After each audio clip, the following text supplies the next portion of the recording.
Hi, and thanks for logging on to the Daily Dvar. And here's a brand new halacha for you, and it's for Tuesday, the 4th day of March. Here we go. Today's halacha is about borer. On Shabbos, you're not allowed to do any selecting, and that means taking out the bad from the good. I'll give you examples in just a moment.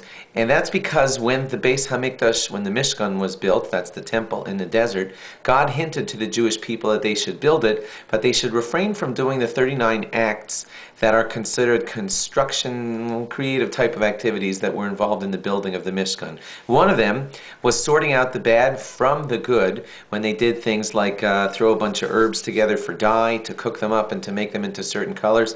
Obviously the weeds and the bad would have to be sorted out. Those type of activities were done when building the Mishkan, the temple in the desert, and that's one of the 39 things that we don't do on Shabbos.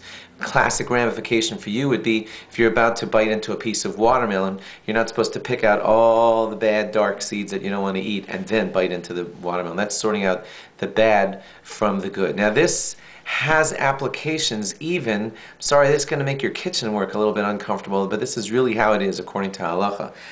Example number 1, when silverware is placed in a dishwasher, you are allowed to place it into the dishwasher, not to be washed on Shabbos, but just to place dirty silverware in there. You can't put it into any special way. If it came out in a wrong size and you want to reorder them, that's sorting. That's sorting out, oops, that's bad over there, that's good over there, and you're not allowed to do that on Shabbos. Assorted cutlery which has been washed and dried, and now you want to put all the spoons, gather all the spoons together and put them in the spoon slot, all the forks and put them in the fork slot. You're not allowed to do that. Assorted cutlery which has been washed and dried may not be sorted and put away in any type of silverware organizer. Sorry, I hope that doesn't make life too uncomfortable for you. Let's say you have just washed everything and now you want to pick out from the mix all the spoons. Just spoon, spoon, spoon, spoon, spoon. So you're not allowed to do that either in order to put them into their allotted compartments.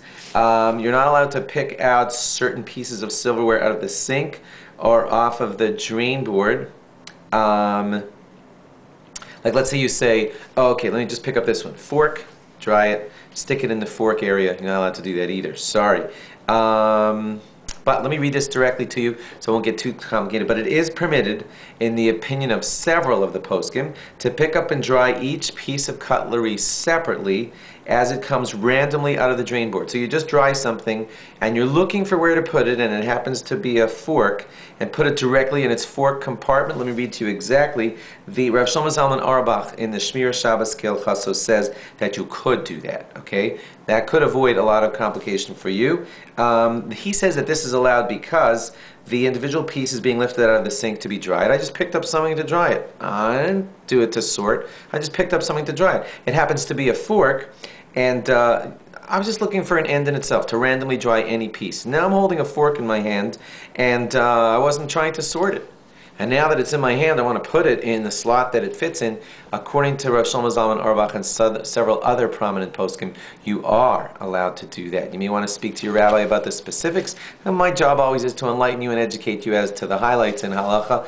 And now what to do, speak to your rabbi. If he says, you should follow that, you should follow this way, at least you're more educated on some of the details involving borer and your silverware. Thanks for logging on. Log on again tomorrow for more. Bye-bye.